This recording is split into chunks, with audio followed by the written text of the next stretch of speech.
4 years of silence. 4 years of missed birthdays, missed Christmases, and a family photo with a Meghan-shaped hole in it.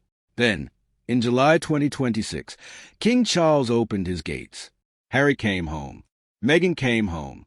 His grandchildren stood on English soil for the first time since he was diagnosed with cancer. But insiders say something else happened behind those garden walls, something that had nothing to do with forgiveness and everything to do with control.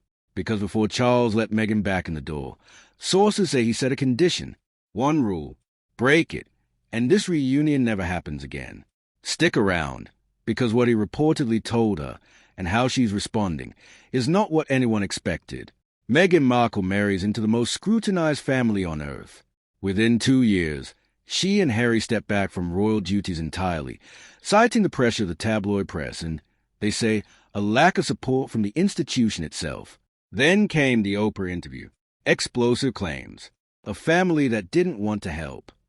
A conversation, they alleged, about how dark their unborn son's skin might be.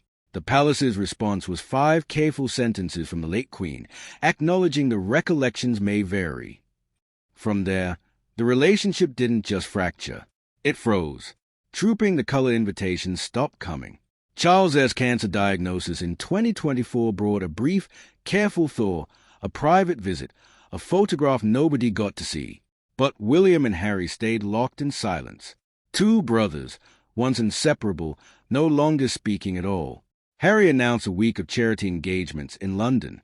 4 days, the British press ran one question on a loop. Would Meghan come too? Would the children? Every royal correspondent had a theory. Every tabloid had a source. Nobody had confirmation. And then, on a Friday in July, it happened. Not at Buckingham Palace. Not in front of cameras.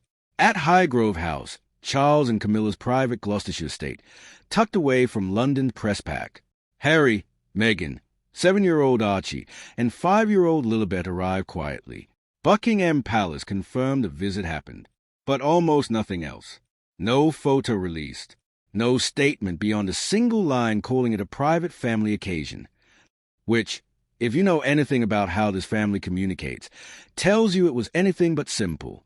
Multiple Royal Watch outlets, citing unnamed palace insiders, reported that Charles used a Highgrove meeting to set terms. According to those reports, the king made clear that continued access to him and to future family moments would depend on one thing: silence. No more public airing of private palace conversations. No more interviews revisiting old wounds. Reportedly, the message was blunt. If Harry and Meghan want to remain part of the family circle, what happens inside the palace stays inside the palace. None of this has been confirmed on the record by Buckingham Palace. There's no transcript, no statement, no name source. What we do know for certain is this: the meeting happened, it was tightly controlled, and no photo was ever released, which is unusual for a reunion this significant, and unusual for a king who has, in the past, allowed far more access. Royal commentary channels lit up within hours. Some framed it as Charles finally asserting authority after years of being publicly embarrassed by his son and daughter-in-law's media appearances. Others pushed back hard, calling the keep quiet narrative classic anti-Meghan spin, a story that conveniently paints her as a problem, with no named source to back it up. Then came a second flashpoint. Just weeks later, Meghan posted new family photos from a trip to Althorpe House, the Spencer family estate where Princess Diana grew up and where she's buried.